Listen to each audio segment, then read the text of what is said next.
Ассалаумағалейкум оқырмандар, менің каналыма қош келдіңіздер. Бүгін мен осындай кез келген наннан сухаридің жасалу жолымен бөлісетін болам. Бұл сухариді көп адамдар жасап біледі, бірақ мен өзімнің жасалу жолымен бөлісетін болам.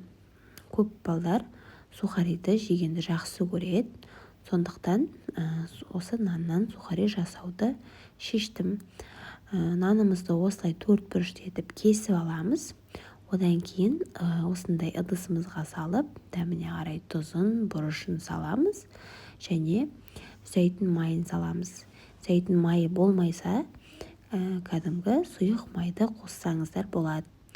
Жақсылап араластырып аламыз. Жақсылап араластырып болғаннан кейін противнімізге саламыз және де қолымыздың көмегімен осылай жайып шығатын боламыз.